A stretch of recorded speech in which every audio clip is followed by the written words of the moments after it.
This is part 1 of a 2-part series. Enjoy.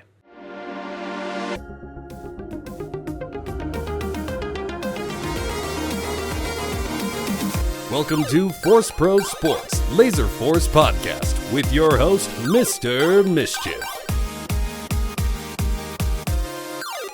Welcome everybody to ForceProSports Laserforce Podcast. We are an incredibly amateur Laserforce Space Marines podcast. I'm your host, Mr. Mischief, amateur sports analyst. Today I am joined by the iconless person is the Fear Turkey from Loveland, Colorado. And the other three are Pintsize, DiscoStu, and SCYTHE from Detroit, Michigan. Welcome on, everybody. Thanks for having us. Oh, thank you for coming on. I'm not going to be doing as much of the talking today. We're going to hand it over to our Detroiters. The episode is about the lore of the Detroit site, one of the major sites in our scene for the past couple decades. Wanted to hear the story from the beginning of your SM5 days, kind of up until recently. Honestly, kind of the recently might be the best place to start real quick. Some of our newer players may not actually know you or may not know of your site as much. I'm just curious, like, where's Detroit right now? What's the state of it? Stu, you want to take that? Yeah, so the state of Detroit laser tag, it's not great. We went through a period where we were a very strong site with a lot of players, and after several ownership changes and after our 2019 tournament, and honestly, partly because of COVID, that all pretty well ended and never really picked back up afterwards. Okay. So the site's still there, hanging on. Not sure what they're really up to, though, these days. Okay. Well, maybe getting replaced by a Meyer. No. Replaced by a Meyer. Oh my gosh, please no. Yeah. Oh, that'd be so sad. The Meyer actually might help. We'll see. Like, can we still play tag in the Meyer? That would be... No, the Meyer's stretching like up to, I believe, the dialysis center. Right, guys? If I remember correctly. I think that's what I read. But, I mean, playing tag in a Meyer, like, kind of be pretty cool. You know, like, slide down Brad Isle, slide down Brad Isle. Yeah. Oh, man. Well, we would have been in trouble if we had a Meyer when we were playing because we'd have just gone there and wreaked havoc in the store. Yeah. Oh, absolutely. Dave wouldn't be able to sell anything. We'd buy all our snacks from Meyer and he'd just be angry. Yeah. All right, I love this. Let's buy a supermarket that's going out of business and not change anything. We'll just put in the laser tag equipment. That'd be sweet. So before we hand it over to the Detroit site, like from an outsider perspective, Josiah, like what has the Detroit site been in your perspective in your competitive career? Like going to the arena, the teams they've sent out, like what is like public perception of this legacy or this yeah. In my experience, Detroit was a behemoth, an enormous competitor that was really difficult to overcome under every circumstance. They also taught me a lot about how to play the game under all sorts of different perspectives. So like in 2017, we actually played with Pintsize in a East Coast tournament. And that was, I think that was like over Halloween. I'm going to find that photo. It's in there. I don't think I have that one, but oh, I got it. Treasured memory. Sergeant Tucker really benefited from playing resupply with Pintsize, and Pintsize really like taught us a lot about how to play more patiently. I also played a random draw with Micro. That was really informative. I learned a lot about how. Yeah, there it is. Look at young Sergeant Tucker, dude. Holy. Yep. That was 2017. Oh my. Okay, so that was 9 years ago. Like. Yep. It was 9 years ago. Was that Detroit, BC, or before Craig, or was Jackson still owning it? This was so this was I think I think it was this was after Craig. Craig. Because Yeah, I Craig think this was there in 2015. Oh, okay. So Craig had already been banned. okay. So okay, the new owners then. Yes, this is post Okay. Craig. Well, maybe he had owned it. I'm not 100% And sure. that's right around the time where he would have sold it. Okay. I don't remember Yeah. him being on site or anything like that, so. But I do remember that was the tournament where Josh and Micro played with Havoc and Hot Dice. Oh. Yeah. Oh, I played for Syracuse in that tournament. Hey, I was there. Couldn't remember for sure. I'll withhold like my comments on Detroit because maybe as you guys are going, once you hit 2015 and Loveland enters the scene, it might be fun to just comment on the various ways that your site crushed our site in different games and the different teams that we faced. That's terrible. Yeah, for sure. Sacramento 2017, we have a particularly bad memory against Scythe that I'm sure, just so you know what I'm talking about, that we'd love to bring up. I was in that game. Yeah, I remember. Oh, I was in that game too. But Josh, what'd you do to him? I didn't do anything. I will find the scorecard by the time we get there. But how about we just start at the beginning? Y'all want to take it away? Like SM5 in Detroit, where did it begin? My journey began back in 2001. Than had reached out to the Detroit site, I think by email, contacted Dave Jackson, who's the original site owner and the one that we all love, and also Sephiroth Rich, and was trying to drum up interest for nationals tournaments in the U.S. And actually, that was going to be the first internationals that involved the U.S., I think, back in 2002, and that was in Sugarland, Texas. I tried to build a full Detroit team, but unfortunately I couldn't do that. So it ended up being two players who were at the time we were really non-Force players. We'd only been playing Force for a couple of years. I started in 2000. I used to play Zone, and I worked at a Zone site, and our member base was pretty strong and rabid, and so we would get together and go around to other laser tags to see if anybody else was playing on our level, which they weren't anywhere we went. But yeah, we stumbled across Laser Edge about an hour away from where we live, and that's how it started. And then when Than reached out, that's when I really started to explore SM5. I don't know if I'd played it before he contacted us, and yeah, it was fun. I mean, it was so rudimentary back then. We weren't even really doing doubles yet on resupply, and yeah, it was pretty basic stuff, but it was a lot of fun. I drove cross country for that tournament in Houston, and Rusty had come up to the U.S. He was 18, I believe, at the time. He was so excited to play tag. He was calling me every night, asking me when I was going to be arriving there. And I could barely understand him at the time. Shoddy cell phone coverage, his thick Kiwi accent. But man, it was hilarious. That was back in the day when he played in his boxers. They ended that. That's some good lore. Yeah, dude. Oh man, that tournament in Houston was something else. Like, the site owners were cool to let it, not knowing what to expect, to let us all come and take over their place for a week. But that wasn't without its hitches.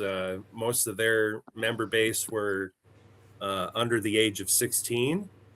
Outside of their A team, it was actually their A team was your guy, Jeff. And Jeff was the first person I met outside of Detroit. Awesome dude. Took us out, showed us around Houston a bit. It was a lot of fun. The Slick Willie's pool hall comes to mind. I don't know if that was really a place that I went to or not.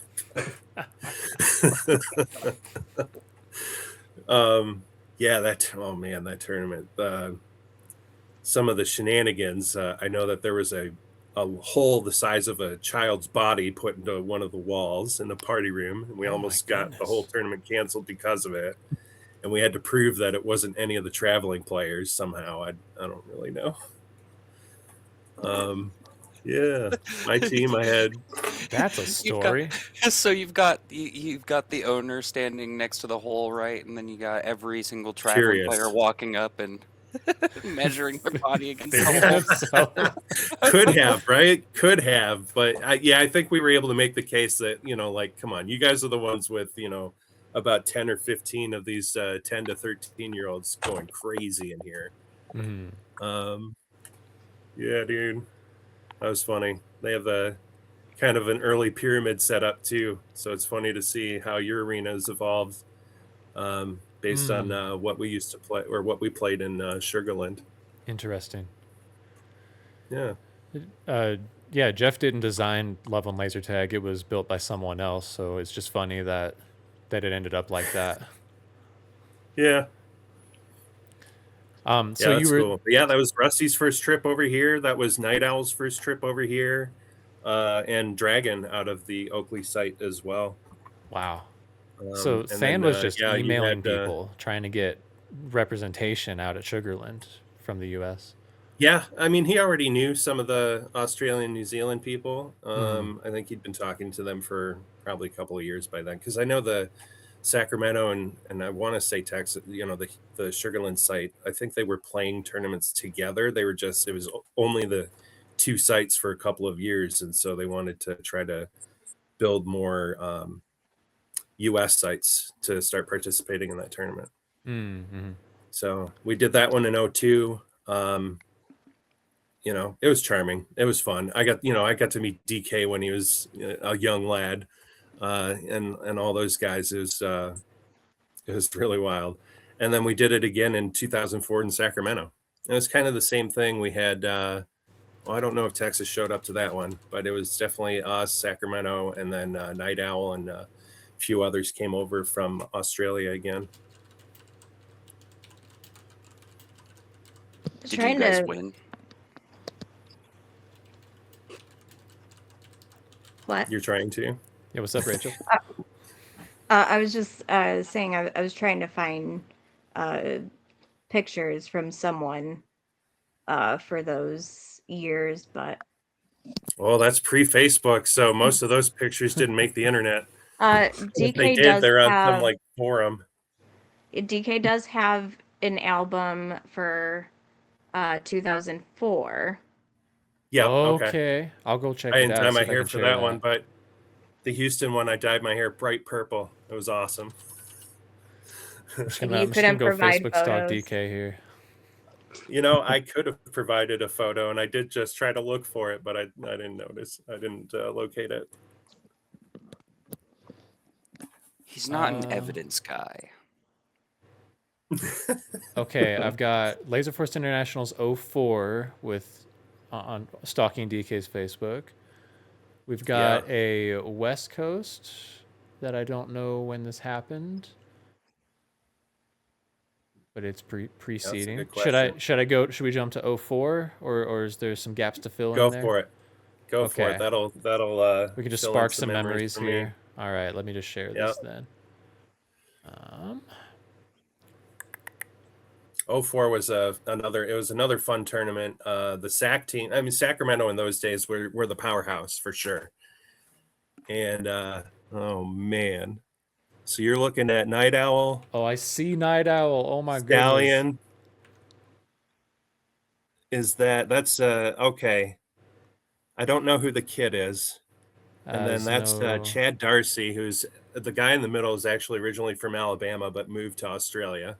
Okay. And then Susie and Michael. I don't remember all their code names. It's kind of crazy seeing Night Owl with hair. Yeah, that is. Oh yeah, isn't it? Much younger That's photo. the Night Owl that I met and loved. And you guys would have seen Stallion in 23. He was on my team in Auckland. Yeah, we got to meet Stallion. I didn't quite know all the context for him, but that guy got me so there sick. it is. I mean, there he was back then. Wait, was that Stallion? Oh, I saw Fuku. Yeah, that's Stallion next to Al. Yeah, so we got on an the awards dinner. Yeah, the dude that you can see whose side profile, that's Fuku. Okay. Aw, Fuku. No, side profile. To the right. Oh, sorry. Yep, oh, right there. yeah, the one that says Fuku. Yeah. The one that says Kori Fukuoka. I don't know anything about him except that there's a cult of blame Fuku that probably I shouldn't have mentioned out loud exists. It doesn't exist anymore, man. It's gone. Oh, it exists in our minds. Oh my gosh. There he is, DK. DK looks and like a child, right behind dude. him. And Tab in front of him. Wow. This is amazing. Dude, oh, so that guy Tav, probably, I don't know if he played heavy a lot, but when he did, he was an absolute menace. And like his game style actually kind of mirrored Scythe's game style. Okay. He didn't reach the heights that Scythe did, but he was quite good. Wow. Really Did he play in 09 Nats? I don't remember if he made the 09 team, if he came.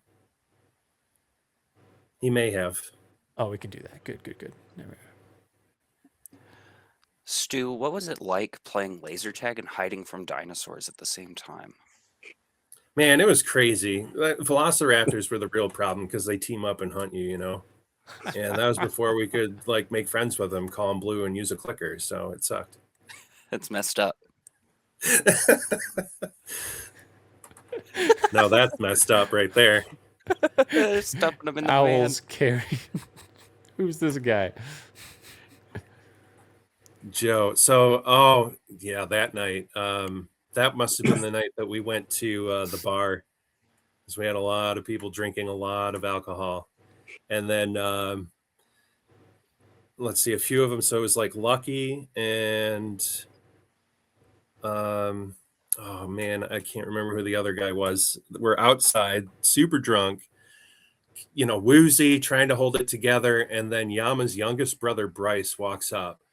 And he's like, you know, what's the matter with you guys? We're like, oh, we think we're going to be sick. He means, oh, like this? Sticks his fingers down his throat and then vomits all over the place in front of us. Oh, my gosh. It's just intense. Yeah. What have I even listening to? I know, man. Oh, there's Ducky and the Swedes. Jojo, Miss Claus. And, yep, there's Ducky. Ducky was on my team. Actually, all three of them were on my team that year. The other person missing from that photo is Stalker. And as far as I know, he's the only player that we had to make a pack diaper for because he sweats so much.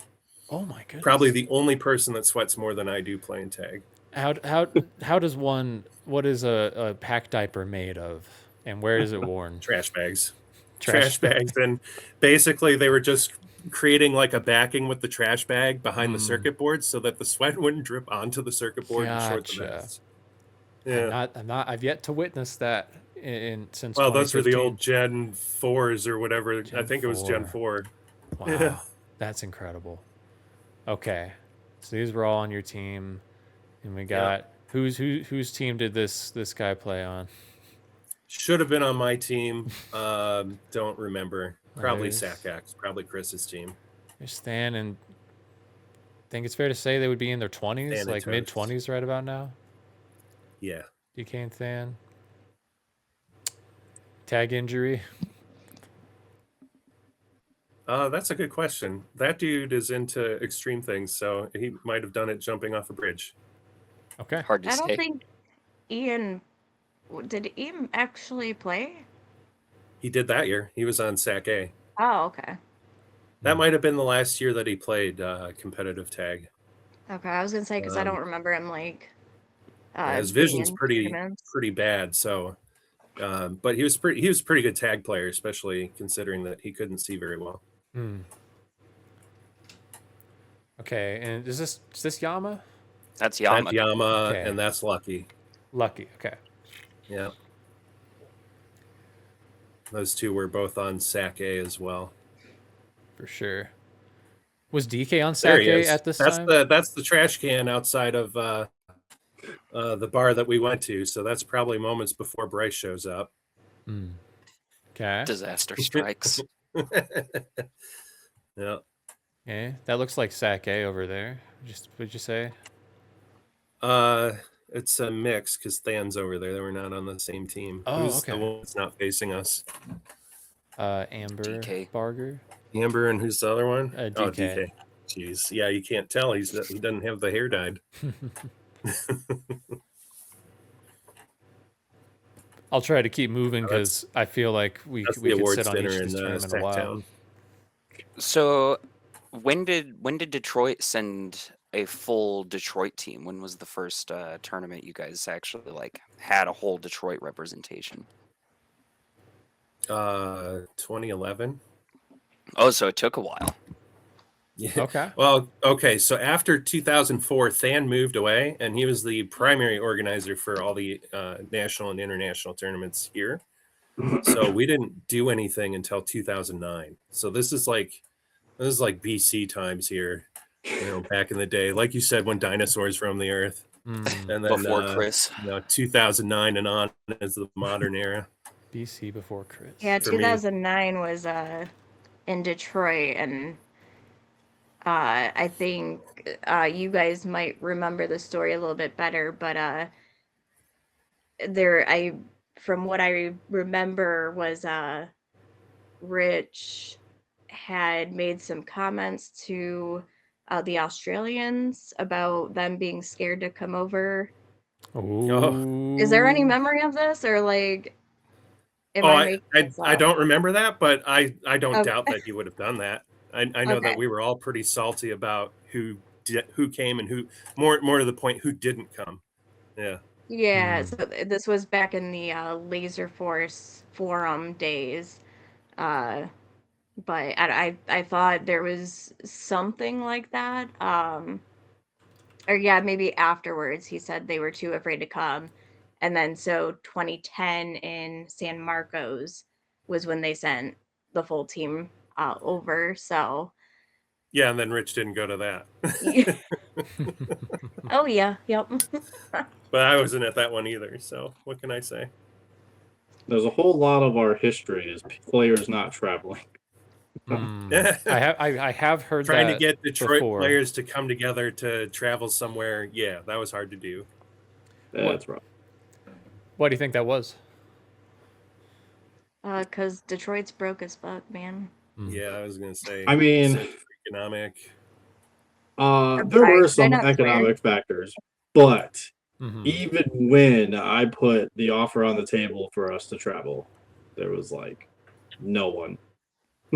So I think like post 2019, like we'll go back to 2009. I think like post 2019, like if you took COVID away, my plan was to finance our trip to Brisbane in 2020. So New Zealand, whoever was going to host it in 2020. Yeah, it was Auckland. For us to defend like on neutral ground our title and play, with our full site team at an arena where we haven't done that before. So COVID threw all that into the wash, and then like we just couldn't get everyone to like commit on the same page. And like even for Brisbane this past year, I was like, if you guys want to go, like I will pay for you to go so we can have this team. And even if it would have just been 4 of us or like 5 of us, like we could have took 2 other people, and made an extremely strong Detroit team, but nevertheless that was not meant to be. So but most of the time within like going through our history, you'll notice like, oh, hey, Detroit didn't travel again, but like we're at our home site again, or like we're at New York again. But the fear of the Mississippi is strong within Detroit's history of like, I don't know, let's not travel west of that. Let's just kind of hang out on the East Coast. It didn't really help that Sacramento switched to zone for a while, and I feel like that overlapped at least for a little bit before Sacramento went back to force. And then, Loveland wasn't around until I don't know, when did the site 2015. open? 2014? Well, we only 2015, so we you only guys had played outside the same year you opened? No. They opened in like 2000 and probably 2005 or something. That early. Okay. But we didn't have any outside exposure until 2014 when St. George came and kind of evangelized SM5 to us. Yeah. I mean, Jeff taught it to us by like 2010, I think, but we didn't know y'all existed. We were so bad. Oh yeah. But that's a story for later. Was San Marcos? 2010 was San Marcos based on the... I think it was Chula. Yeah, it was Chula Vista. Chula Vista. Chula. That's right. Oh, yeah, Chula my Vista. bad. Did y'all send a team That was another there? one. Not necessarily the... No. Well, just Josh and Rachel went, I think. Yeah. Well, Detroit, let's hear a little about From that, because Detroit. that's when you two sound like you entered or around there. No, I was in 2009. 2009? Oh, yeah, they both premiered in 2009. Yep. Where was Rachel, do you 2009? wanna- Let's talk about 2009 real quick and the infamous coin flip. Rachel can go first. Rachel can go first, and I'll give my 2009 take because I have a hot take for 2009. So. Yeah. I'm sorry. Yeah. Because Stu was there too, but he had formed a zone or blast team. Yeah, it was basically. an all blast team. That beautiful arena there. Oh man.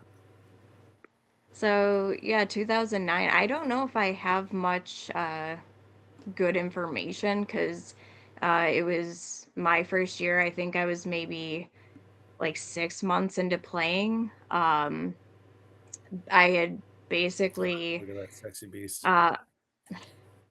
as they were, getting everything set up for the tournament, I had put a deposit down and I was like, hey, I don't expect to be on the Detroit team because I'm new, I'm bad, but I'll play as a merc. And then I guess like there wasn't enough Detroit players or whatever, so I ended up on the Detroit team as resupply, and I think it was just Detroit. I think like our team was Detroit, Stu's team was Ann Arbor. There was Sacramento and Syracuse, and I think it was just the 4 teams. That's it. And the coin flip from memory. So back in the day, we used to play downstairs only for some reason. So we would do to like the top of the ramps and then downstairs. And SAC came in and they were like, what are you guys doing? Like, let's use the whole arena. And we couldn't, they couldn't make a decision. So Rich, who I think was acting as tournament coordinator that year, decided to make the decision based off of a coin flip. So that kind of had a little story in history for a while. And I remember the SAC team was so pissed about it. And because you just camped your resupply on both ramps. And so the only way to push in was, you have to come up from the bottom and try to push.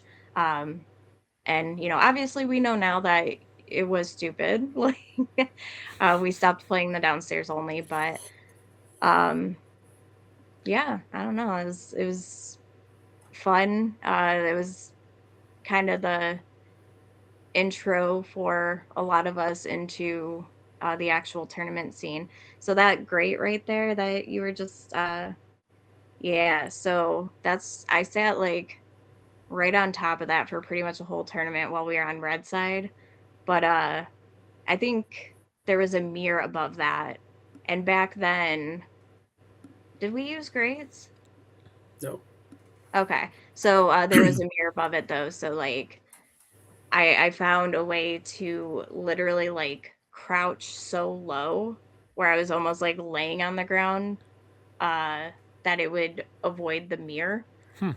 Um but yeah, that was like my little spot for the whole tournament. Doesn't But sound I very don't involved. remember our practices so being hard to full break in. arena. You said your practices I'm were sorry, full arena? Would you say, Lee? No. The practices were full arena? Okay. Well, that's what I'm asking Rachel and Scythe. Do you guys remember what the practices were? Because my memory was we practiced full arena leading up to this tournament.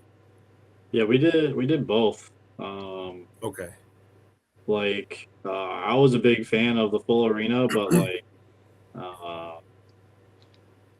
we'll call it the strategy or mainstay at the time favored more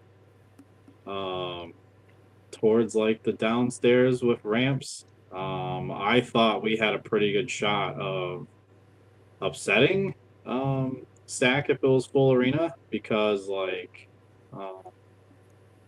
back then, like my origin story, I guess you should call it, is I played CTF. I did not like Space Marines. I thought it was just like CTF without flags, because you just sat on the ramps and you defended the flag, and that was it. So I wasn't a fan of it. I loved Time Warp. I loved D&D, but I did not like Space Marines at all. So we played it a ton, and it's like I just played Scout. Like I just did when anyone else like kind of did when you weren't one of the power positions. I didn't really know Resup that well. So this is like, man, like forever ago, pretty much. Like I got the grasp of it enough to be able to play it and like do semi well in it, but I was never a high scoring player. I was never like, I just played Scout literally every game. And when we started for the tournament in 2009, I was a Scout. Like it's what I wanted to play. It's like what I was good at, and with CTF, I could maneuver very quickly between the like in the arena and move around. But I didn't actually like commit to play until like 2 weeks before the tournament. Like we didn't have a full team, and I was at Tag Do Drag, which was like this Wednesday night like special they did where you played unlimited amount of games for 3 hours. I think it was like 6 p.m. to 9 p.m. And afterwards, Rich came up to me and was like, "Hey, would you be interested in playing? Like, we need players." And I was like, "Not really, no. Like, I don't want to play Space Marines." But I could see like they didn't really have anyone else. They were asking all the players that I thought was going to play. So like Goku, Killjoy, like Jesse, Frank, like all the players that I thought for sure were going to play in the game or play in the tournament, like didn't play or chose not to play. Yeah. So then I ended up just agreeing to it. I was like, all right, yeah, I'll just play Scout all week. It's fine. Little did I know that was not to be the plan. Rich's ankle was bothering him a ton, I think, on the first day. He had twisted it, I believe, stepping on someone's shoe, like the ref, I think, at the bottom of green ramp. It was just bothering him. So, like, he's like, hey, I can't maneuver well. Like, I can't really do anything. And they're like, we're going to have to switch you to Commander. And I was like, I did not know how to play Commander. I knew nothing about it. I didn't know how to nuke. I knew how to missile, but, like, I never used missiles in CTF unless I had, like, one of the ruins or I think that was it. Just the special rapid fire rune, I think, is the only time I'd ever used missiles. So in the game, the first game I played Commander, I had to ask my teammate on the ramp how to nuke. And like, so we're standing there and they're showing me on the gun, like how to drop the nuke on the ramp. Like I had no idea what I was doing. Let's go. But my play style, though, it worked very well. So, like, I was very quick. I got a bunch of dangerous play warnings and penalties. And I was the proponent, like, later where we would get the dangerous play moved to within control. So, like, they have never seen a player move as fast as I was moving, stop on a dime and turn, like, or to cut sideways or, like, come around the corner without grabbing the wall. Like, it was just straight stop and move and go on the corner. So when I do remember like that whole fiasco. Yeah, I about, was just like, why am I getting dinged after the game for a dangerous play? It's like, oh, you were sprinting and you almost hit this person. I was like, almost, or did I? Like, I wasn't even close to this person. I had 0 collisions either. So, like, I was just getting dinged. It just really bothered me. Like, I don't want to play this shit anymore. Sorry for the language, but I was like, I don't want to do this anymore. But you're good. As the tournament kind of went on, there was like talks of like, hey, this player's really good. Like, we weren't expecting this, and I started asking players there like questions. DK was answering like a lot of my questions that I kind of had. Of like, hey, how do you do this? What do you do here? Like, and then I just mixed my CTF knowledge with like playing Space Marines pretty much.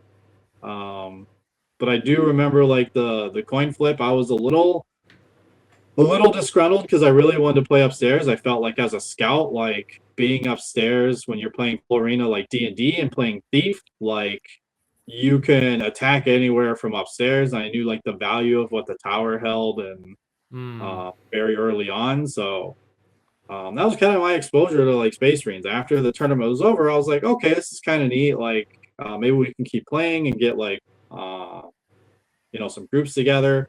But I think what it did though is unlock this like different understanding of the game, and that was really where we started deviating in Detroit to where you had the best of the best players at Detroit that didn't play the tournament, and then you had the tournament players that played in 09. And what you saw is we conflicted a lot. There was a lot of clashing because like the first tag you drag game afterwards, and I still have my scorecard and I will never forget this. Like we absolutely smashed a stack team. And they're like, they're going off about like, oh, we were doing this and doing that. And it's like, no, we were playing the game how we played in the tournament. And then from that moment on, it just kind of changed the way like I felt about how the older players played and how like the game is supposed to be played. And I really never looked back after that. It was just like I played with whoever was going to the tournament at the time. Sometimes I was disgruntled. Sometimes I was, happy. Like if I got to play with my friends or someone that I knew from another site, if I got to play on a hybrid team, which traveling, it was almost always a hybrid team if we were Detroit. But yeah, it was a blast following that. Fun little tidbit from back then too, because Stu had mentioned earlier how when he had started they probably weren't doing doubles. I'm pretty sure in 09 we were still doing this, but instead of doing the very smooth doubles of just calling the person or shooting as they're up, we used to count. So we'd be like, okay, Stu, 1, 2, 3, shoot, and then Josh, 1, 2, 3, shoot. And I don't know like when that changed, probably as we were getting involved in the during that tournament that it was changing because probably for too long people were starting to get the idea of okay, this is how it works. Like I think probably seeing SAC play really like showed us a lot. And also back in 09 we did not play with the international rule set. 2011 was actually when that changed. So we used to, I don't know if Sacramento was playing with the showing an extra target, but we were not. So you guys weren't. We were technically under the international rule set in 09. It was just 2010 that was the only exception because the host site and the TC didn't want it. did we play by that rule set in 09? Because I don't think we did. I didn't think it's like actually started until, because I remember No, we like definitely did. Didn't happen a lot. When you play downstairs only, you don't run into too many blind fires or shielding. I just don't remember like in 09 that we like were like, oh, you have to show a shoulder. So I don't know, I guess maybe I'm wrong because I remember 2010, yeah, we definitely Did not, yeah. yeah, Chula Vista, so they had players that were very tall, and they had like some half walls upstairs specifically. I'm just jumping to 2010 here. Keep going. Hey, Okay. it's my team. That's a nice little. Shout out to New Okay. York, Lenny, Sanch, Beans. Oh yeah, yeah. So our team was me, Scythe, Lenny, Sanch, Beans, and Ace from St. Yep. George. So okay, yeah, this is all 2010. So yeah, Chula Vista players, their players were tall enough to stand behind these half walls and literally just stick their phasers above and shoot at people. And it made it like almost impossible to get them, specifically for shorter people where you can't fully see like all of the phaser. Mhm.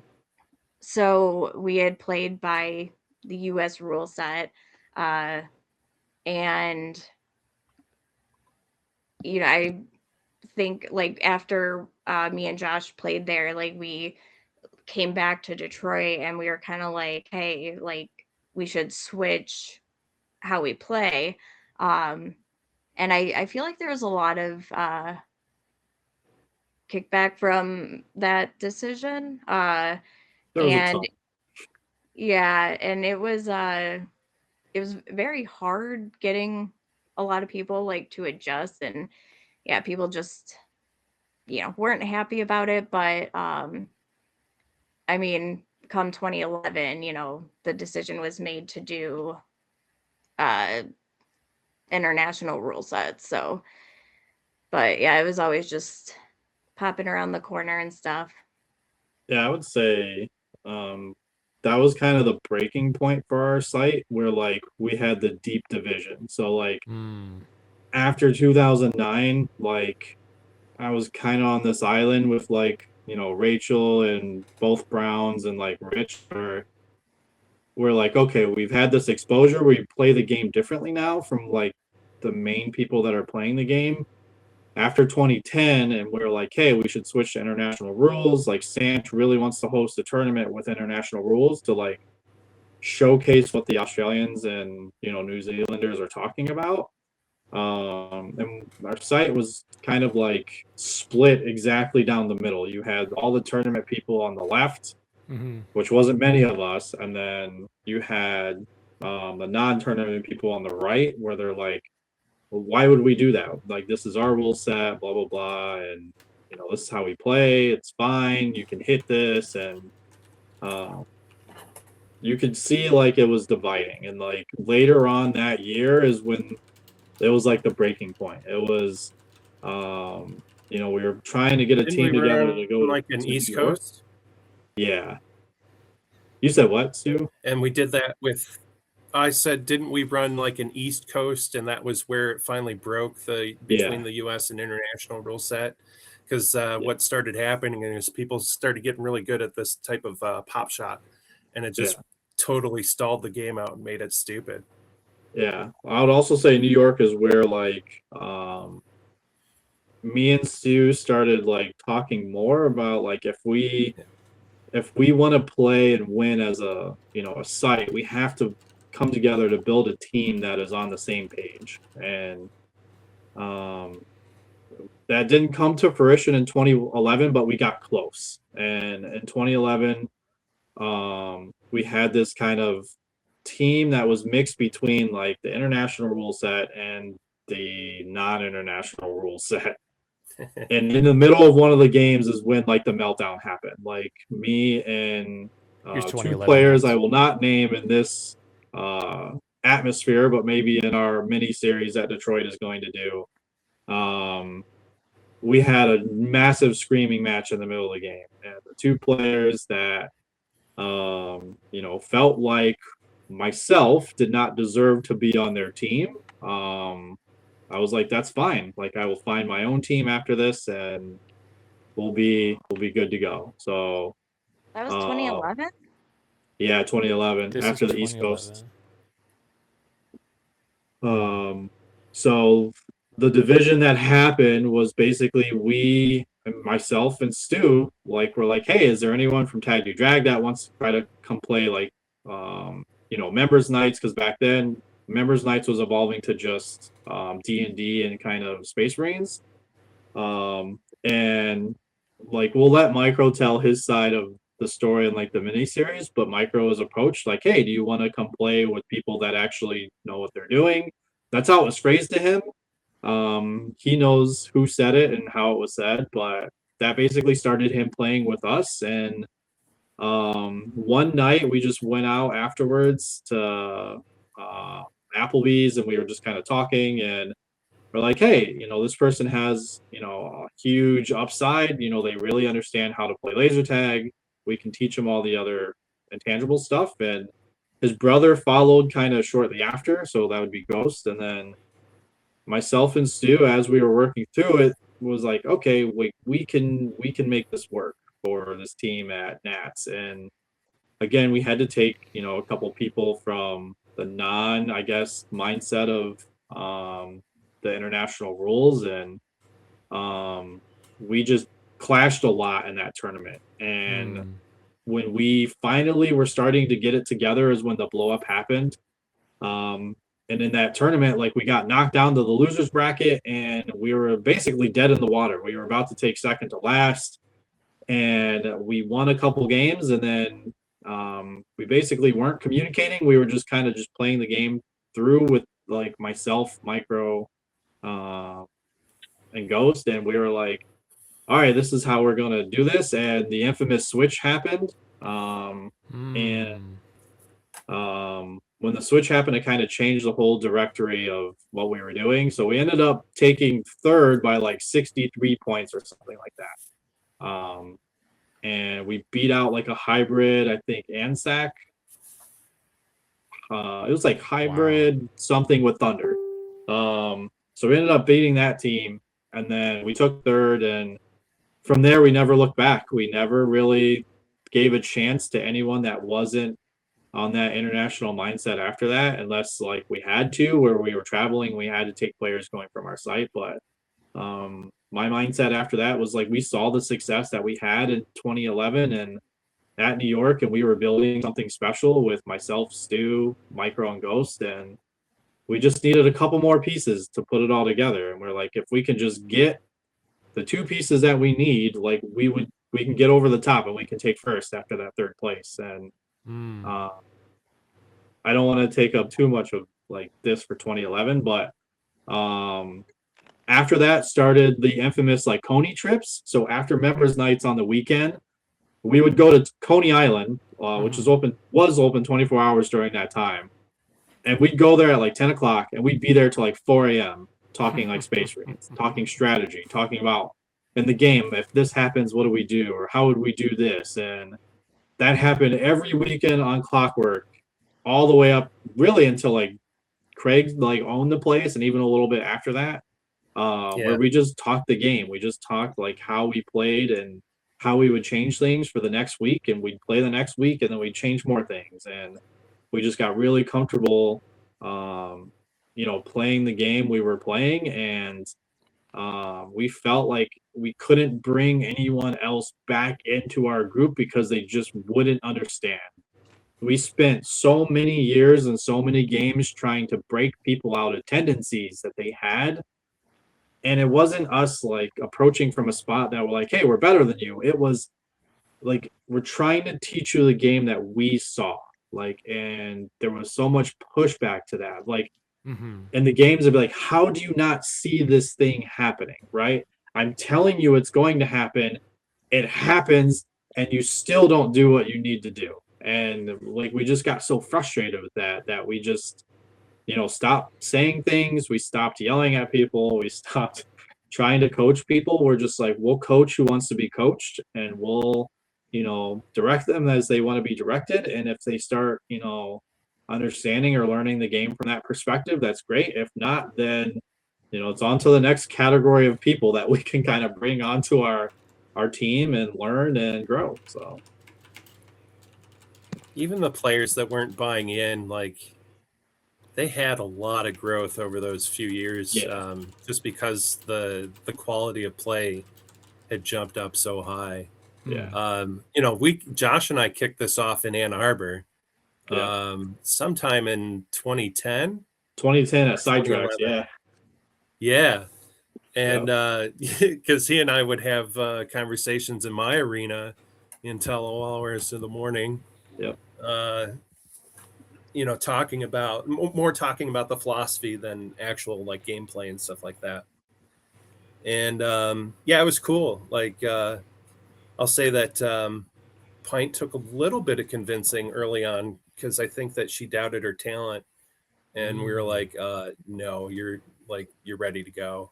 Really? You don't understand. That doesn't sound like her at all. Right? Got her. But man, I had notebooks, man. I had one notebook full of notes, building up to when we eventually got to 2013. But 2012, was that Sacramento? I think I missed that one. Yes. Yeah. 2012 was SAC, and then 2017 was SAC.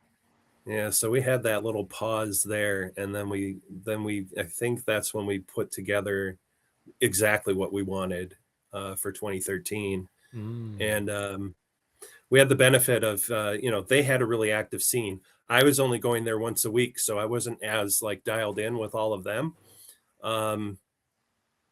So I'm just showing up to the SM5 nights, and whatever had been going on that week was usually carried into that night. That was back in, that was 2009 and for as long as I played. Yeah. Nice. Okay. So kind of you were forming a team that the core would be together for a long time around 2011, and you began practicing aiming for first place. And it sounds like 2013 is kind of the next chunk where you guys came and took your team and tried to make a run. Maybe you did. I don't know the story. Yeah, so 2013 was it was tough. So we were firing on all cylinders. We had figured everything out. We had our team, and then this is in Detroit, right? Yep, this is in Detroit. So months RNT. before, the Australians were like, hey, we've been over there, twice already. So 2010, 2011, or 3 times already, 2010, 2011, 2012, they three-peat. And they're like, yeah, we're just not feeling Detroit. And back then, Detroit did have like a bad rap. So like, there wasn't a lot to do downtown back then. Like Quicken Loans had just, like Dan Gilbert just, started downtown in the city revitalization efforts. So there wasn't like a whole lot of stuff we could pitch for Detroit other than like, hey, tag, right? And there's like other things you could do. Like there's parks and stuff out by us. You guys have been there. Like we're in Metro Detroit. We're not downtown Detroit. And we couldn't do anything to pull the Aussies over to play.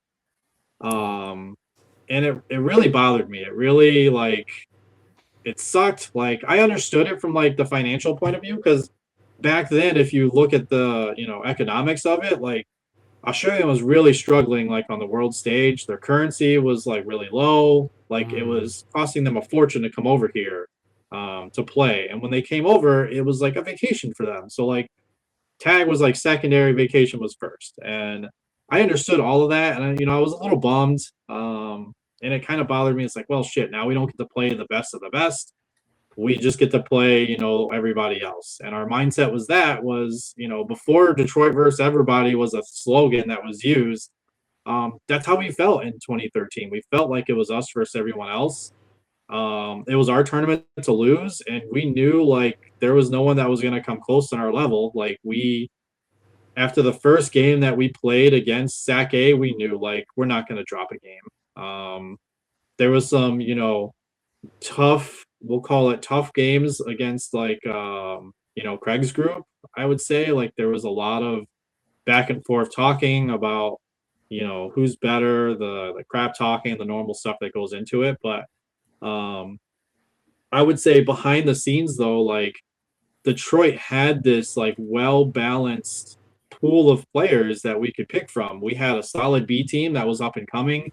We had a part way like C team that was, you know, coming up and, you know, learning the things. And when we would play these member nights, like we weren't missing a beat at all. Like we were playing you know, exactly how we needed to play, and everything was working out in our favor, really. Like we had the, you know, ability to have this B team that would help us train, but also like we could push them farther. And I think you see that now, like with a lot of site teams that have a really strong B team, their B team is developed because they have to play the A team so much that, you know, you start just not realizing you're getting better. You're losing every game, or maybe you're being eliminated every game, but the growth is there. You just don't see it until you're playing a different team.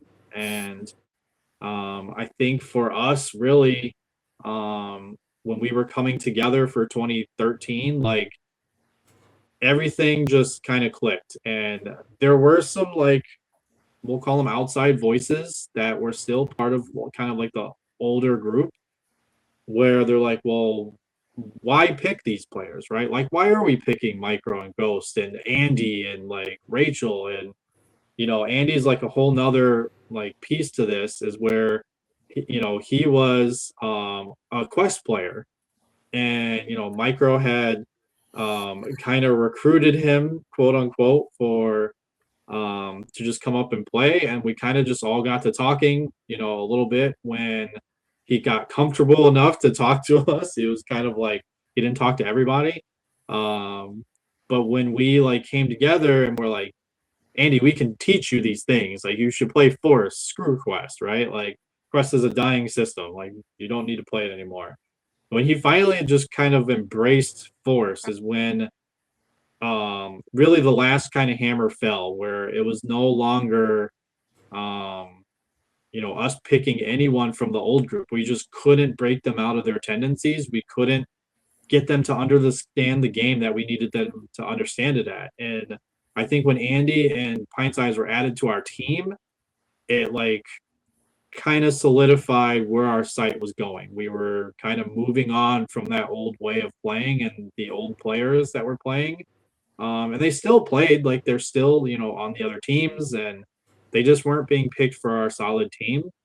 And behind the scenes, there were like rumblings of it. And, you know, Dave Jackson really wanted to win. He was pissed we lost in 2009, and he really wanted to win 2013. He was keeping tabs on things, and he would put his input in there and say like, hey, we should pick someone else, or we should probably have this person on our team. And we're just like, no, we know what we're doing.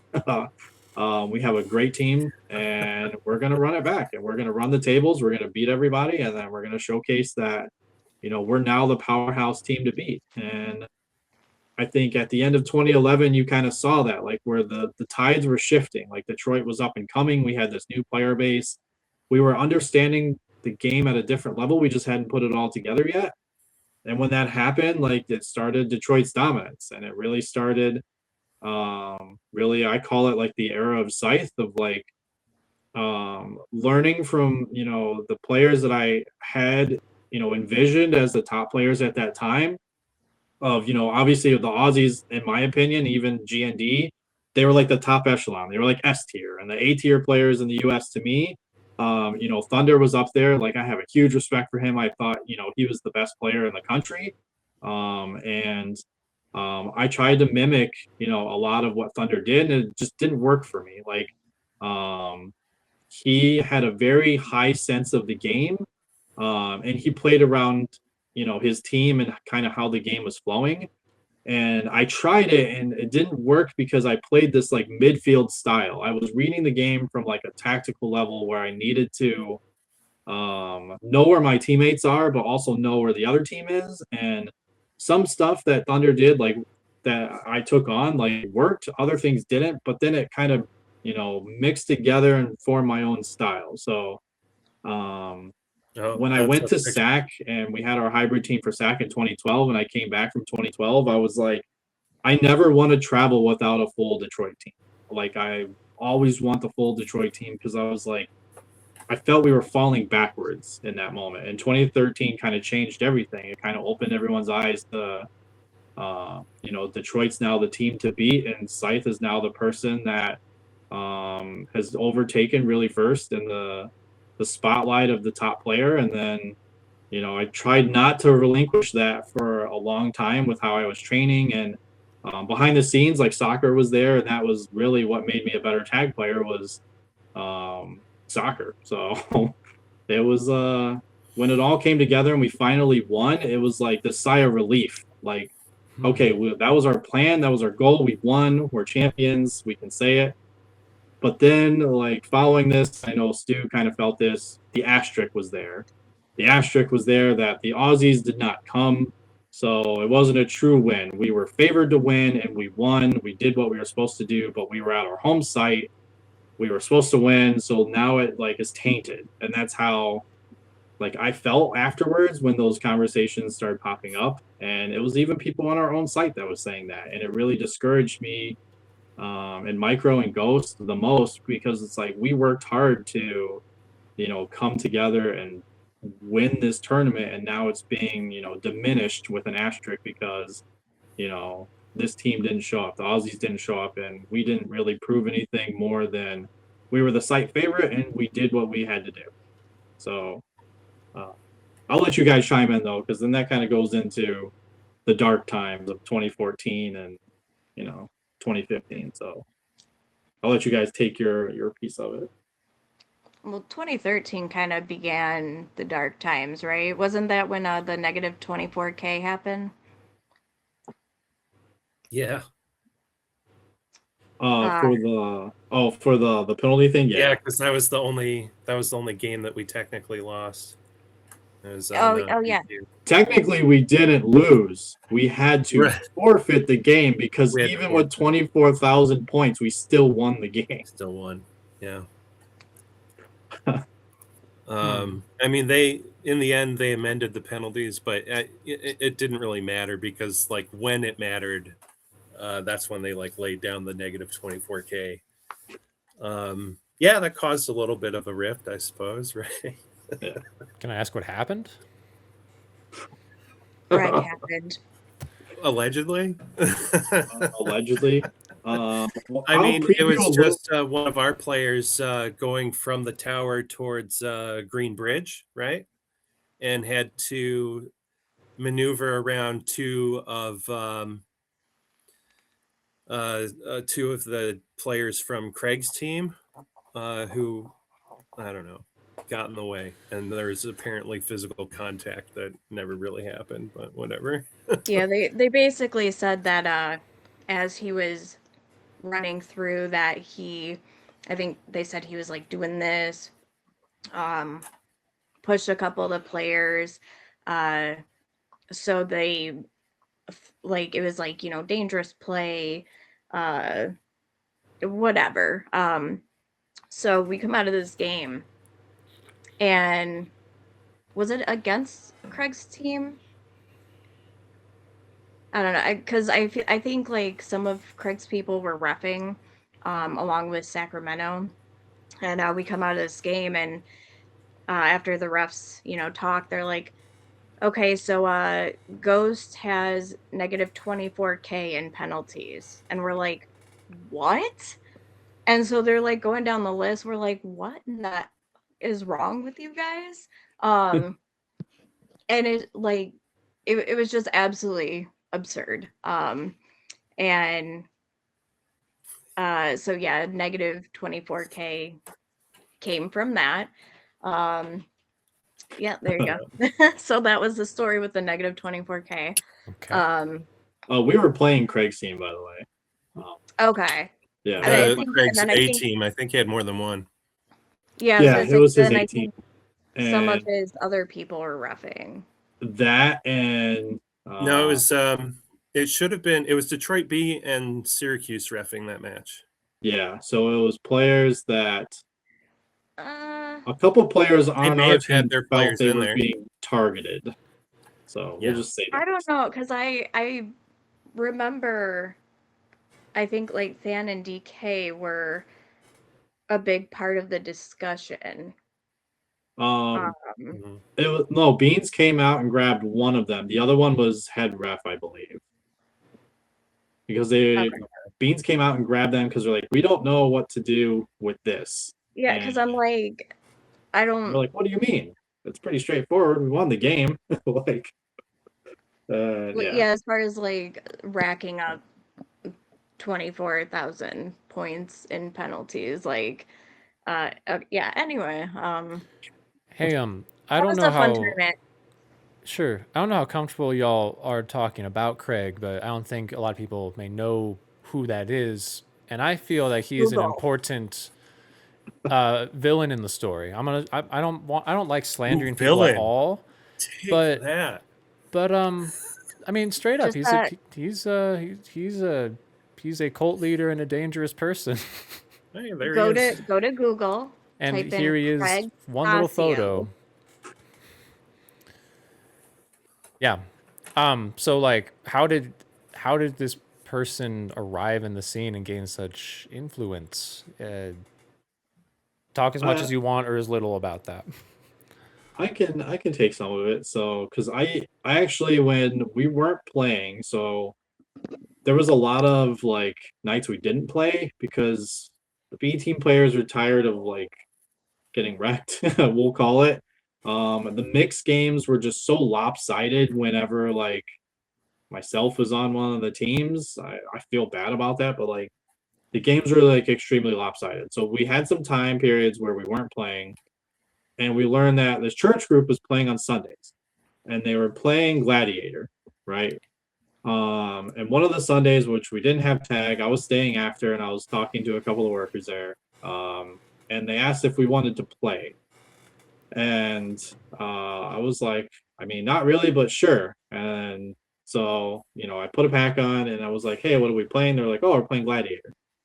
And I was like, actual Gladiator? Because like I knew what Gladiator was. I was like, oh, it's I haven't played this in forever, but I like it. And I was like, okay, this is kind of fun. And they're like, yeah. So then they were like, oh, just go on that team, right? And I was opposite of Craig's normal team. And almost all my team died, but I was still in the game, and I had like a crazy amount of lives. I had like triple the person's score. I was just wrecking face at it. So like, oh, do you want to play more? And I was like, I really need to get to practice, but I mean, or the gym, I think it was. And I was like, yeah, I'll play some more. So then I just kept playing with them that night. And they're like, hey, would you want to play again? And I was like, I mean, are we playing Gladiator again? Because I was like, this getting kind of boring for me. But I was like, okay, yeah, like, I'll play like a couple more weeks. Someone that worked there introduced them to Space Marines. So they started playing Space Marines. They were like us starting out. They didn't really know anything about it. And then a couple of the nights they had a couple workers play with them, and a couple other people that were up there. I don't know who it is, like whoever knows it is, that's fine. But they taught them how to play like properly. They told them like how to do doubles, like how to play the arena. They were still doing downstairs only though. They weren't doing like the full arena yet. So they were like mimicking the history pretty much. And as they kind of got more like, familiar with the game and playing, they asked to play one of our teams. Like, could they play members from our site that would play against their team? I don't know what team played against them, but they're like, oh, we beat that team. And I was like, okay, it couldn't have been any like normal team, right? And I was kind of dismissive of it. And then I think Rhea and a couple others have been like, yeah, we played them and they're actually really good. And I was like, okay, we'll table that, right? Like we'll table expectations for that. But eventually it got to the point where we actually played them. Like, so our team played them and it was not close. Like we demolished them. They had like 3,000 points, I think, if that. So they kept playing though, even though we weren't playing. So they took really what they were learning from playing whoever was there on Sunday night when they would play, and they were learning the game pretty well. And every now and then, like a few of us would jump in and play if they needed people, or they would reach out and ask us if we wanted to play. It's like, yeah, sure, I'm not playing normal tag, so might as well, right?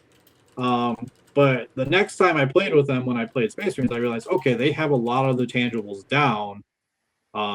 They just have to learn the rules, right? So like the chasing thing was a big thing to learn, and then the shielding thing, so showing an extra target was a big opportunity for them. But as that kind of developed, it led into like the 2013 fiasco, where there was a lot of penalties happening, unfortunately for them, but it wasn't for the lack of like not trying. So there were players like Mike and Duncan, that come to mind straight off the bat, where they're attempting to do it. They're just like, hey, adjust your arm and move your shoulder out, and you come out quicker, right?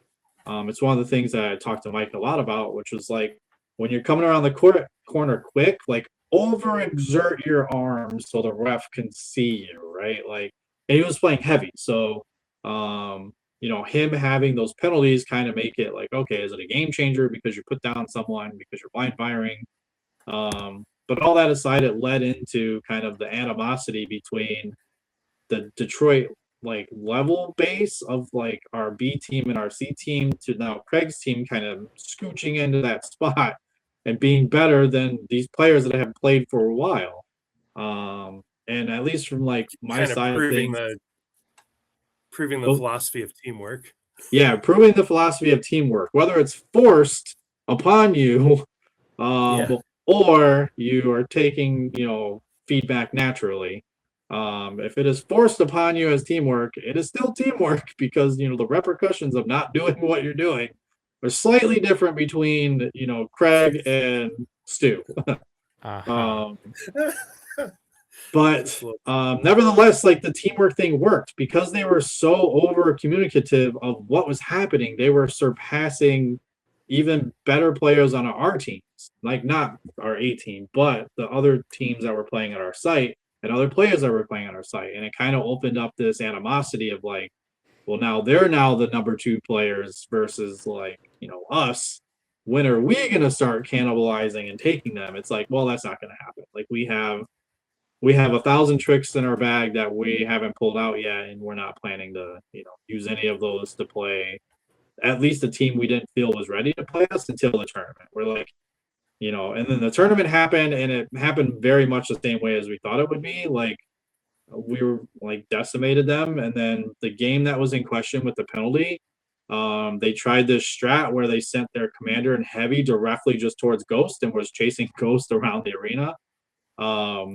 But we were prepared for like that situation. So the plan was you cut through the tower and we overtake the top of the other ramp. And with that happened effortlessly. But the second time we were doing it in the second game, or the second match, I guess, between them, is when the penalty happened. Because then like the 2 players were technically blocking the hallway where he couldn't get around. So yeah. The whole fiasco. Yeah, their solution was to block our paths physically. Yeah. So then the penalty happened, and the rest was really history. Like sounds like a skill issue. Happened, you said what? Sounds like a skill issue, Josh. Yeah, I guess. But even when it was announced to me, I was just like, 24,000. We don't care. We still won the game. Like, and then it was like, oh, it's a game misconduct, and you have to forfeit the game. And I was like, but we won. Like, they couldn't explain it to me in a way where I was going to take it as, we lost, legitimately, or whatever actions he did caused us to lose the game. It's like, well, no, their team still died out of the game and was eliminated by a very large margin. It was just like, it wasn't explained well. So we just took it as is. We used it as feel like, hey, the next time we play them, and it wouldn't happen because our B team would step up and beat them. So we didn't play them again, unfortunately, and we just kind of went what we had to do, like 2-0 the rest of the bracket, and went on to win. All right. Yeah, leading into that tournament, we did. It was the interplay, our practices. We did some practices with them, and Craig's quite an aggressive. He has to be the alpha, he has to be the king, and I mean, he runs a cult. That's the bottom line, and Literally, this is not a joke. it is a religious cult, and laser tag was a way of bonding and having a group activity together to blow off steam. And in those practices, his desire to of course be the top guy led him to tell his people to behave in certain ways towards us specifically, because they didn't do this stuff to the B team as much as they did it to us. But they tried to antagonize us as hard as they could to get into our heads, because that's how he figured that they were going to beat us, is to get us off our game through anger. And it didn't work out for them at all. But yeah, that created a several year ride with a cult that was pretty wild. Yeah, the thing I'll kind of add to that is like the presence grew from that. So, like they played there, they wanted to play again, which leads us kind of into what happened in 2016. But they continued to play, whereas like we won, we had a little bit of a lull there where we didn't play a lot. I wasn't very active after that. I was like doing my soccer thing on the side. So it was very much, we played here and there, but the cult thing and like the Craig like playing and their group playing the private events and everything, it increased. Like they played more. They had more people that were playing with them. So they were getting even more practice time and everything. But the story from there though goes a little bit like we'll call it on a journey, because in 2014 is internationals. So we're taking our talents to Brisbane, and I get to experience Brisbane for the first time, the arena, and play Rusty in his home place and do all these cool things. But does anyone have anything else on 2013 before I move into the kind of that piece? So I actually have a just couple of questions. Oh, sure. First of all, Rachel, this is a little bit of a side quest, but I saw that you had a llama that I had seen previously in some of the photos. What is the significance of the llama? So this is Lucille, the drama llama. She made her debut in 2011. That's why I grabbed her as we were going through those. And it was just kind of a joke, that there's a lot of drama at tournaments and in general in the tag scene. And I had found her in Meyer one day, and I was like, oh my God, I have to get her and bring her to tournaments. And so I think 2011 through 2013, she made appearances. So yeah, she's been around for 15 years now. Shit. It's incredible. Yeah. But fun fact about that, I held Lucille for the first time after our blow up in our game, where I said some unfavorable words to two players on our team. So I got to hold Lucille for the first time. It was great. Did I like bring her over to you to like Yeah. make you okay? Yeah, to ease the tension, because I was sitting there just angry. Yeah.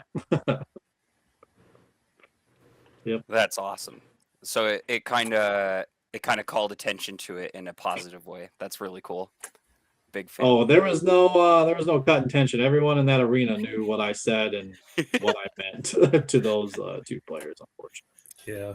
Looking back on it, it was bad. I apologize. I've apologized a couple times for it, but in that moment, it was when I was just done. I was like, I'm never doing this again.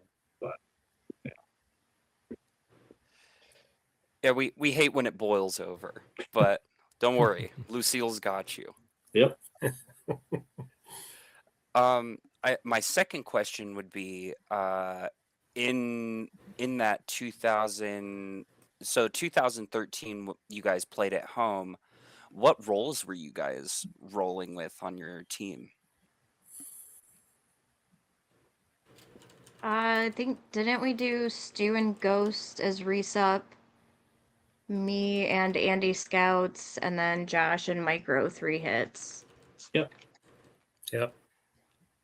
I was primarily commander, and then we did do a rendition of the swap, I think, a couple times, right? Like Yep. it was like a paying homage to 2011, but we did do the swap, and it was a ton of fun in those games. But yeah, it was pretty much like the 2-3 hits. Like, we wasn't a lot of variation. I think we played one fun game, didn't we?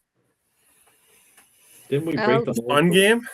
I think, right? Or is that in practice? I think we switched it up for the Armageddon team. That's what it was, yeah. Yeah, that's right. Yeah, I forgot we did do that.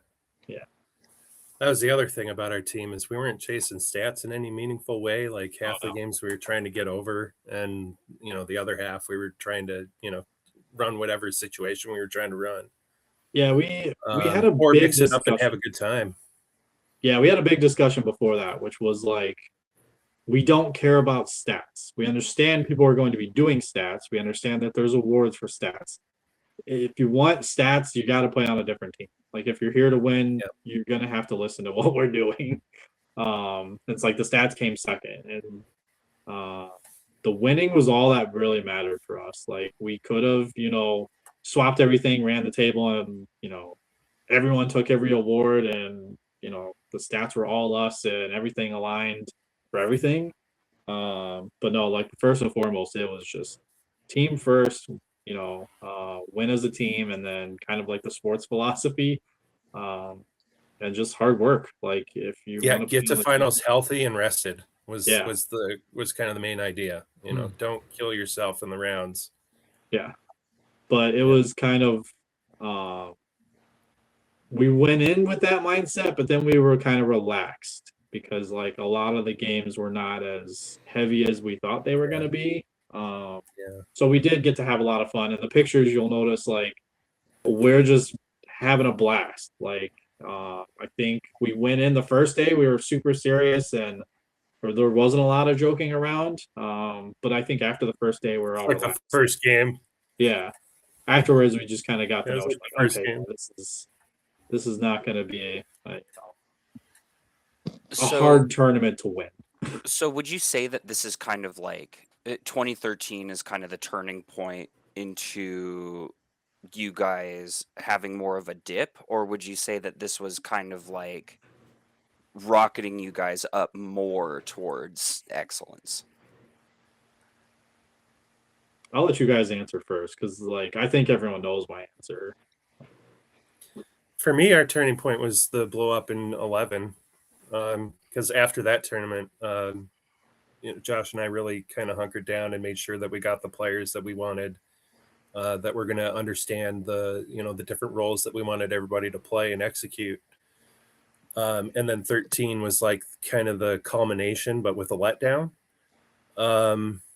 being that, again, the team lacking a team from Australia. But it was still a fun and, I think, successful tournament. There are a lot of players there. A lot of new players there too. I think that part of, you have that hangover after playing nationals, especially after you've put in a lot of work to build up to winning. And so most of us took a little bit of a respite, and I think it was well-deserved. But then having the external factor of the cult playing with us and wanting to play with us put a number of us off, and I was one. After that experience, I felt that we probably needed to seriously consider banning them. And because we didn't really come together to make that an official move, I stepped back a bit. But I also had personal life things that were kind of keeping. It was difficult for me to travel an hour one way every week, so 2 hours in the car to play 3 to 4 hours of tag once a week.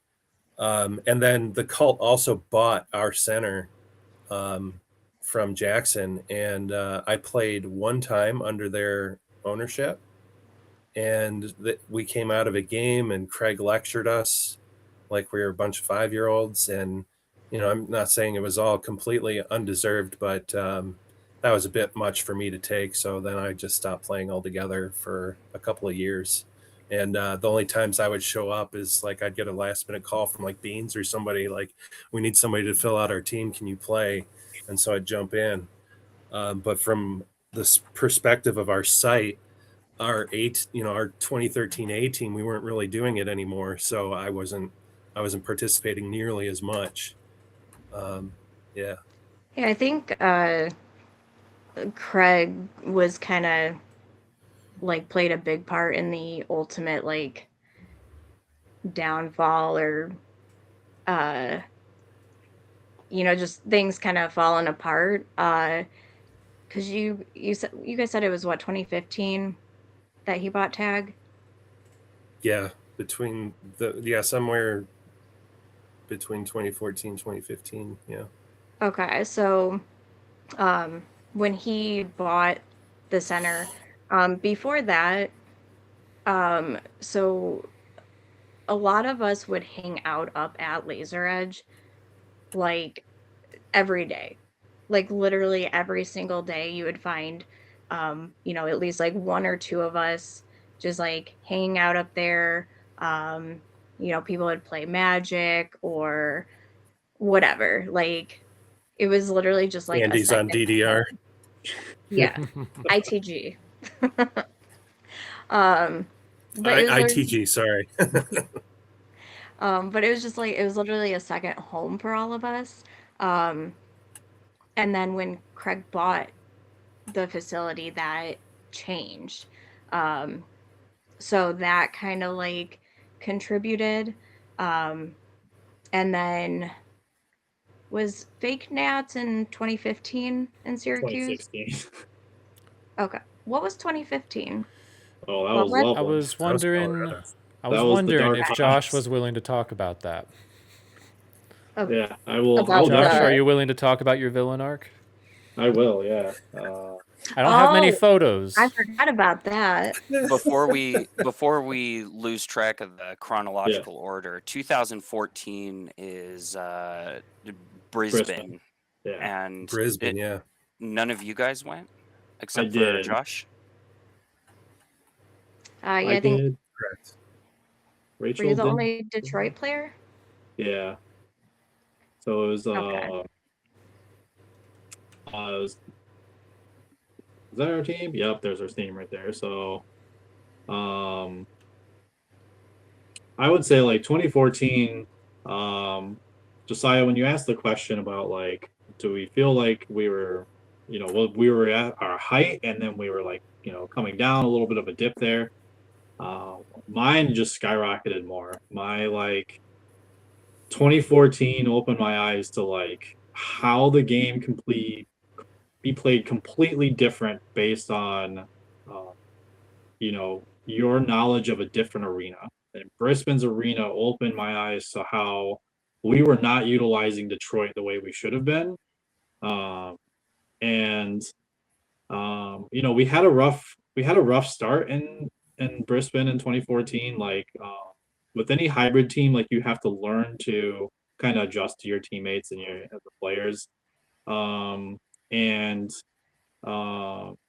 We had trouble like figuring out resupply well. We had trouble like with the field and the airlocks and kind of downstairs and back tower, and we were getting the names mixed up because we were calling it like our names versus like what Brisbane calls it, and then I'm calling it Brisbane names, and it was a lot of chaos. But the thing I learned the most about that tournament though was I kind of learned where I was in the pecking order of things, and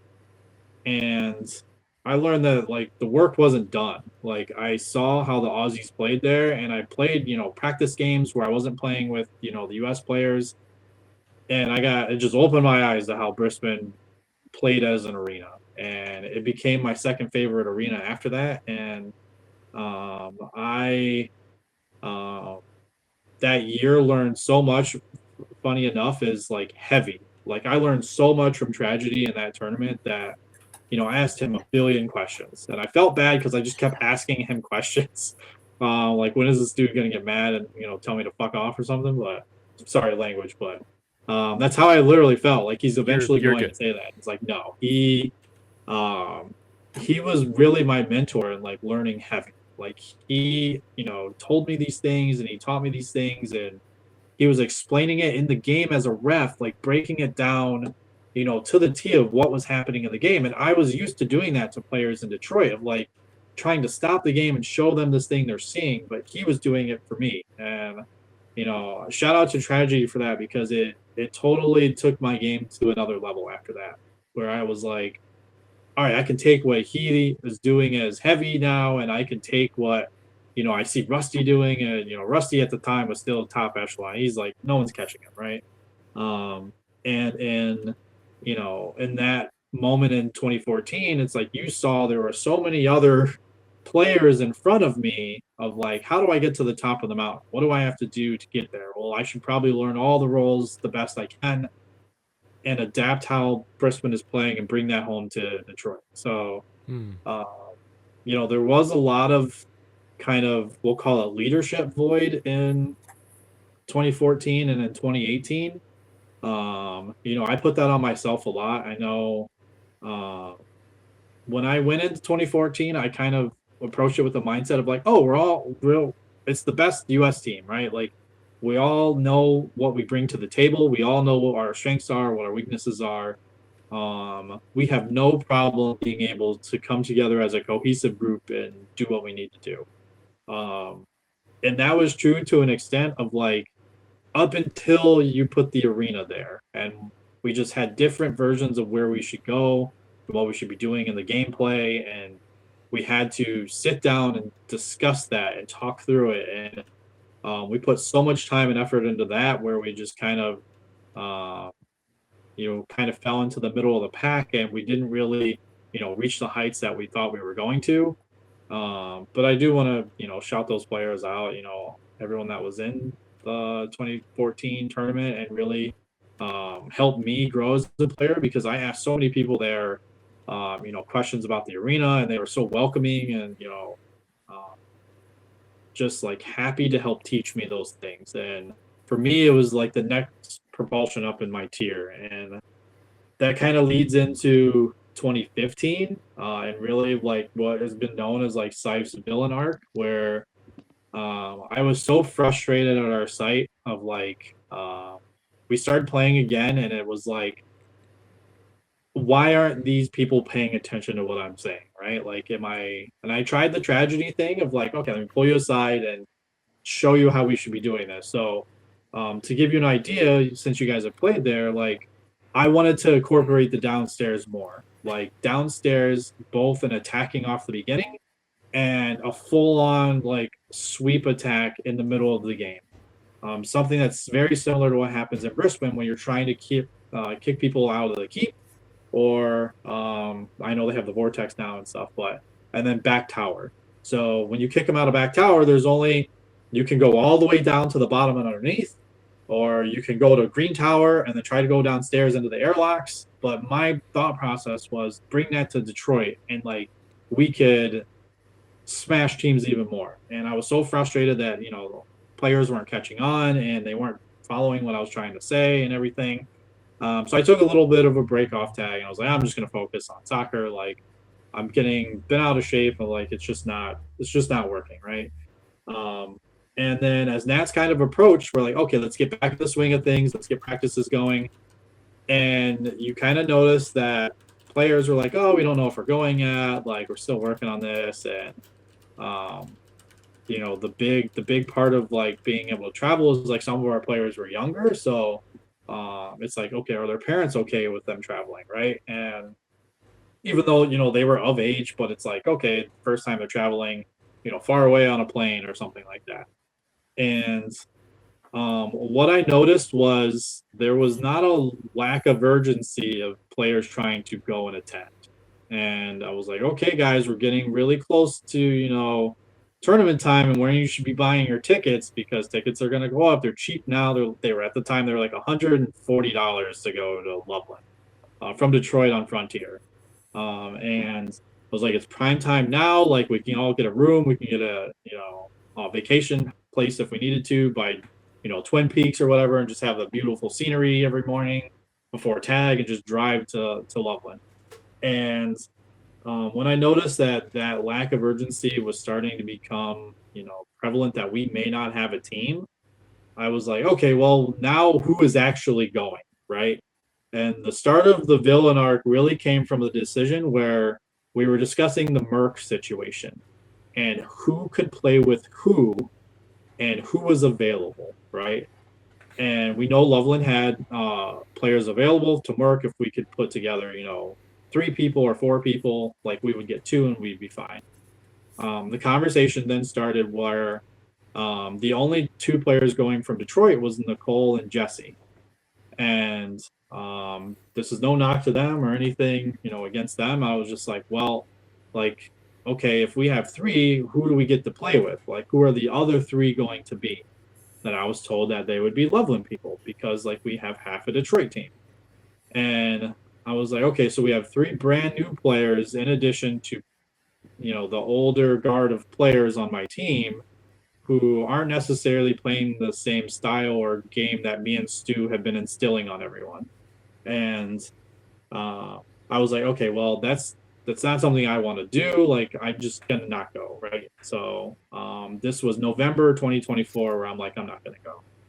And then there was hopes that Stu might be able to go, and then like Micro and Ghost might be able to go, and Andy was kind of on the fence.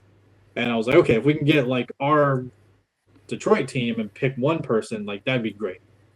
And then the domino kind of fell of, okay, well, Micro and Ghost couldn't go. And then Andy wasn't going to go if the 3 of or both of them were not going to go. And then Stu was the last domino to fall of not being able to attend. And I was told New York still needed a player. Brisbane still needed a player, right? So I had a ton of games in New York, and I had a majority of my games at that time in Brisbane from the tournament, because we weren't playing a ton back. We were playing like limited nights because Craig like had the place pretty much. And I was told, and like this is the part that gets disputed, I was told that I was not allowed to play for Brisbane. And then I was told that I was not allowed to play for New York. And I begrudgingly still have screenshots of being told that. And I was very frustrated. I was like, so I am forced to play with either a brand new team or have no team. And I was like, okay, I'm not going to play. And that domino caused, Nicole to play for Brisbane and Jesse to play for New York. And I was so frustrated. I was so irritated. I was like, I'm just done. I'm not going to do anything. And it just happened to be on a Sunday night that this happened.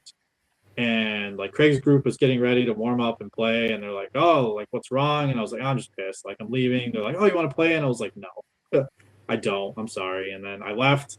And the next week they messaged me again. They're like, do you want to play? And tag was canceled that week for us. And I was so pissed. I was like, yeah, I'm going to play. Like, I'm just going to go destroy these guys all night and just be angry, right?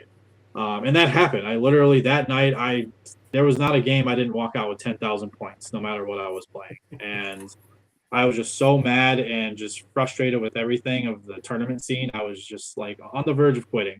And they asked me, they're like, hey, so what is your team looking like for Nats? And it was kind of like a slap in the face that like they're asking me this, right? And they didn't know. They weren't like Stu said, we kind of cut them out of different facets of playing with us, so they didn't know what was happening. I told them I don't have a team, I'm not going. And they're like, what?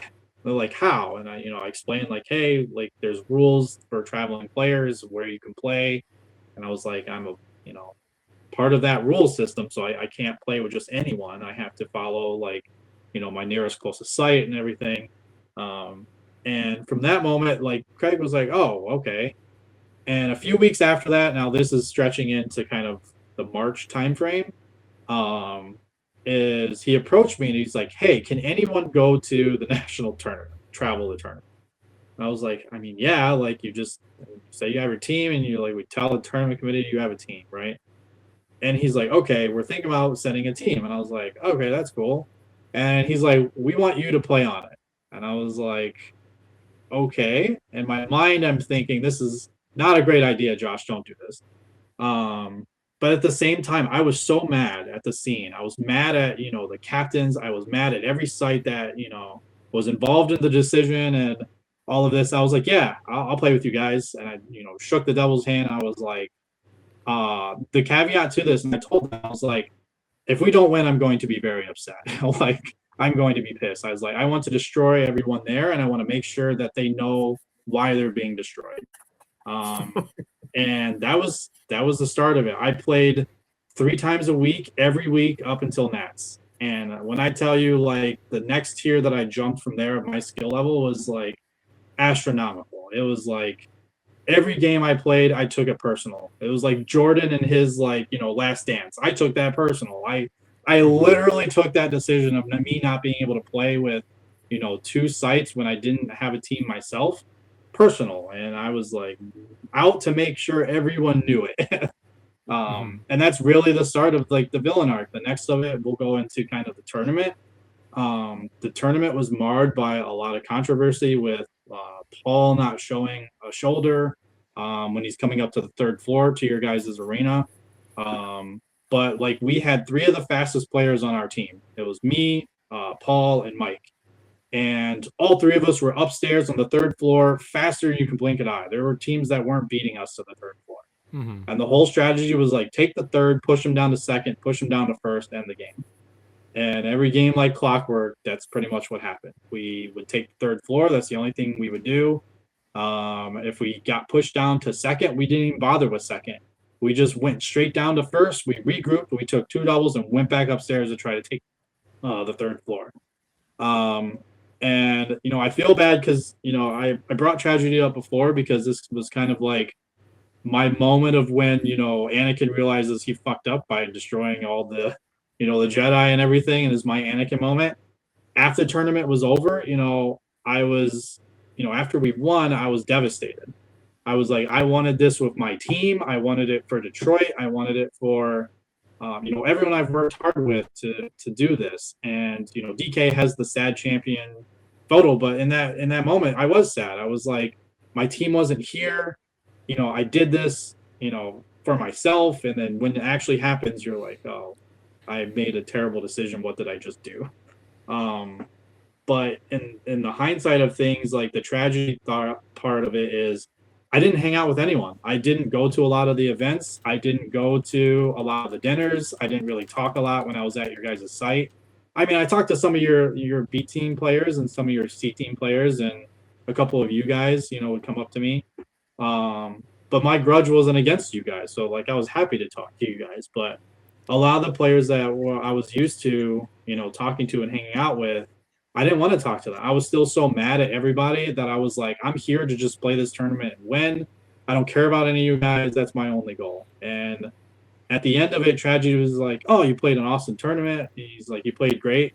And he's like, it's a shame that we didn't get to, you know, hang out much. And it really just struck a dagger in my heart of like, you know, I made this terrible decision. You know, I was making those decisions in real time of not going, you know, to their place and hanging out and, you know, grabbing some drinks with them or talking or interacting with them more. And that sad champion photo was really, you know, how I was feeling in the moment. I was sad. I was like, what did I just do?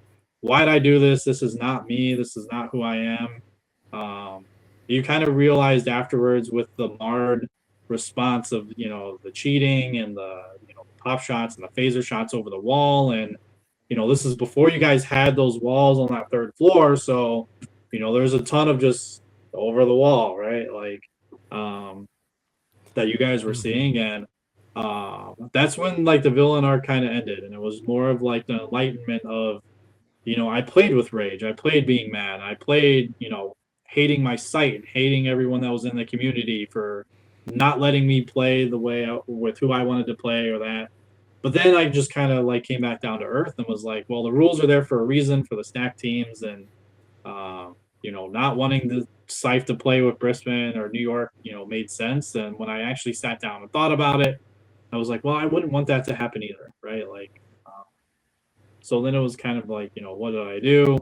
And then after the tournament came like, the memes, like, Detroit's photo, we'll call it, afterwards of the champions has me on the side cropped out, right? The banner they have. I was trying to find that picture. The banner they had and like the trophy and stuff and the celebration they had, I was all excluded from it. So, wow.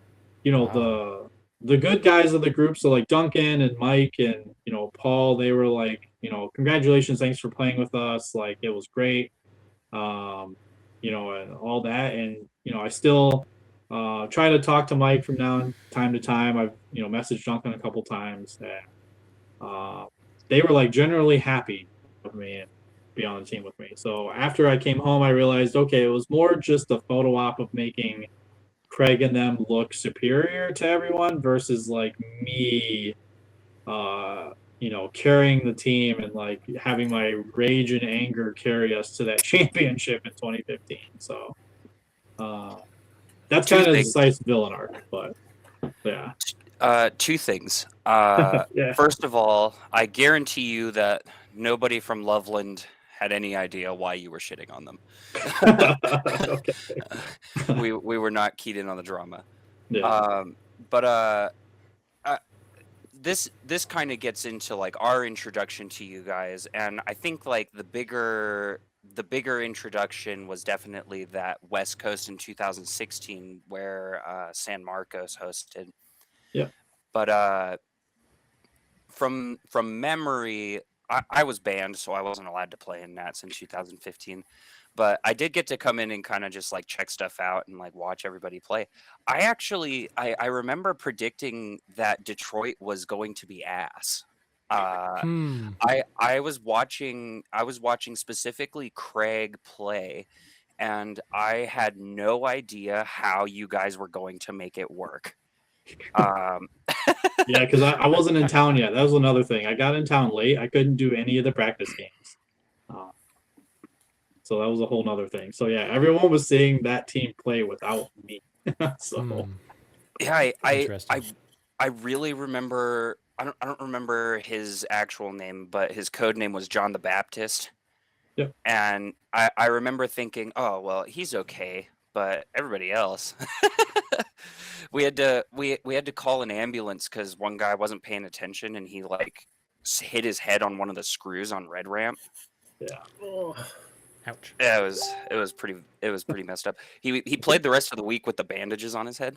I think that was Duncan, but yeah. So you say that the villain arc was over, but I distinctly remember in 2016 you were playing with the St. George guys. Yeah.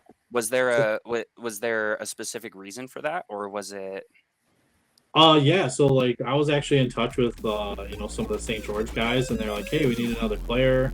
Would you be interested in playing with us at a West Coast? And I was like, I don't know if that's allowed, but if it's allowed, yeah, I would love to. This is the end of part 1. My internet cut out, so there's not an organic outro. Sorry about that.